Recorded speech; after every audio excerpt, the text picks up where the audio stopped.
Israel ప్రధానమంత్రి Benjamin నెతన్యాహుకు స్వదేశంలో తీవ్ర వ్యతిరేక పవనాలు వీస్తున్నాయి. గత ఏడాది అక్టోబర్ 7న హమాస్ మిలిటెంట్లు ఇజ్రాయెల్పై దాడి చేసి 1200 మందిని చంపి 250 మందిని తమ వెంట బందీలుగా తీసుకెళ్లిన విషయం తెలిసిందే.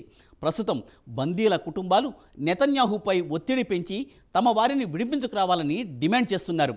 టెల్ అవీవ్లో పెద్ద ఎత్తున నిరసన ప్రదర్శనలు కూడా చేపట్టారు.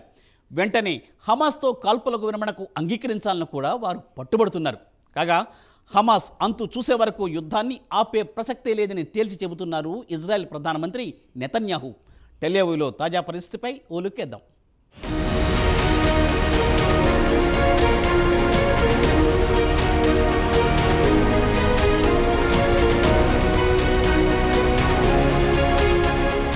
గత ఏడాది అక్టోబర్ 7న వందలాది హమాస్ మిలిటెంట్లు ఇజ్రాయెల్పై తెగబడి దాడి చేసి సుమారు 1200 మందిని దారుణంగా చంపి 250 మంది ఇజ్రాయేలీ పౌరులను బందీలుగా తమ వెంట తీసుకువెళ్లారు. ఆ మరుసటి క్షణం నుంచి ఇజ్రాయెల్ గాజాపై ప్రతీకార దాడులు చేయడం ప్రారంభించింది. గాజాను పూర్తిగా నేలమట్టం చేసింది. ఈ దాడిలో సుమారు 37,000 కంటే ఎక్కువ మంది గాజా పౌరులు మృతి చెందారు. లక్షలాది మంది ప్రజలు గూడు చెదిరి ఈజిప్టు సరిహద్దులో ఐక్యరాజ్య సమితి ఏర్పాటు చేసిన గుడారాల్లో బిక్కుబిక్కుమంటూ కాలం వెల్లదిస్తున్నారు.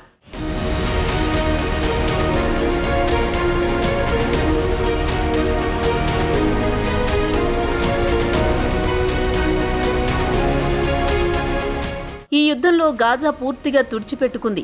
ఇటు ప్రాణ నష్టంతో పాటు అటు పెద్ద ఎత్తున ఆస్తి నష్టం జరిగింది. ప్రపంచ దేశాలు జోక్యం చేసుకుని వెంటనే కాల్పుల విరమణకు అంగీకరించాలని ఇజ్రాయెల్పై ఒత్తిడి పెంచడం ప్రారంభించాయి.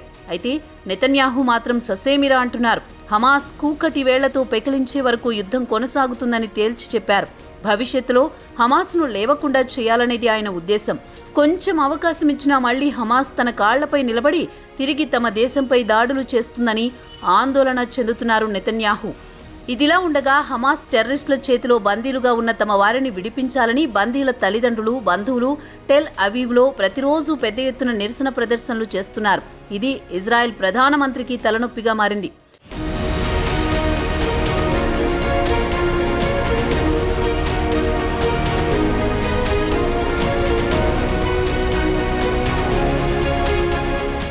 తాజాగా హమాస్ మిలిటెంట్ల చేతిలో బందీలుగా ఉన్న 3 వ్యక్తుల వీడియోలను హమాస్ సోమవారం నాడు విడుదల చేసింది. 3 ఇజ్రాయేలీ బందీల పరిస్థితి దారుణంగా ఉంది. వారిని చిత్రవదలకు గురి చేస్తున్నారు. భయంతో వారు బక్కచిక్కిపోతున్నారు. ఈ వీడియోలను చూసిన తర్వాత బందీల కుటుంబ సభ్యులు వెంటనే తమ వారిని విడిపించాలని ప్రభుత్వంపై ఒత్తిడి పెంచడమే కాకుండా హమాస్ డిమాండ్లను అంగీకరించాలని పట్టుబడుతున్నారు.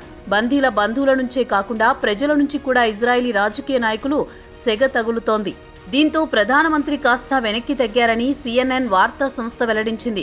అయితే బందీలను పూర్తిగా విడుదల చేస్తేనే పాక్షికంగా తాను డీల్కు అంగీకరిస్తానని నెతన్యాహు షరతు విధించారని CNN వార్తా సంస్థ పేర్కొంది.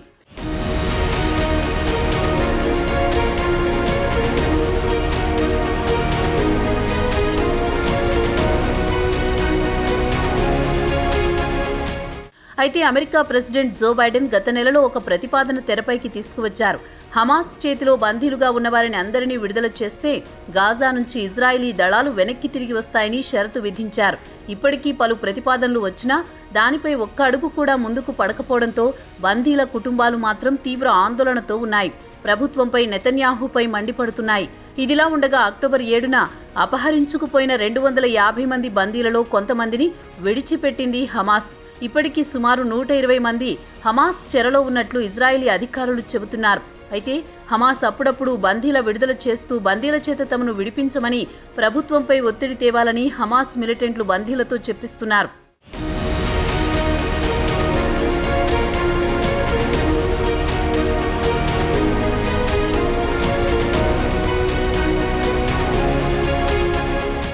ఈ వీడియోలను చూసిన నెతన్యాహు తన గుండె తరుక్కుపోయిందని, హమాస్ టెర్రరిస్టులు మానవ మృగాలని శాపనార్థాలు పెడుతున్నారు. 120 మంది బందీలను క్షేమంగా ఇంటికి తెచ్చే బాధ్యత తనదని, హమాస్ను ఓడించి తీరుతామని ఇజ్రాయెల్ ప్రధానమంత్రి ఒక ప్రకటనలో పేర్కొన్నారు. అక్కడి పరిస్థితిని చీఫ్ ఆర్మీ స్టాఫ్తో చెప్పించారు. ప్రస్తుతం రఫా ప్రాంతంలో యుద్ధం జరుగుతోంది. రఫా బ్రిడ్జిని కూల్చివేస్తామని, దీంతో గాజా టెర్రరిస్టులకు ఎటూ పోవడానికి దారి ఉండదని ఆర్మీ చీఫ్ అంచనా వేస్తున్నారు. ఇక హమాస్ మాత్రం తమ మాతృభూమిని రక్షించుకోవడానికి ఆఖరి రక్తపు బొట్టు ధారపోసేందుకు సిద్ధంగా ఉన్నామని ఇజ్రాయెల్కు సవాల్ విసురుతోంది.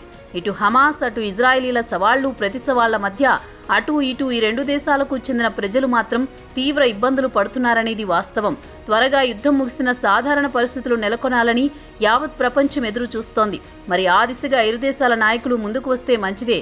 Hope for good.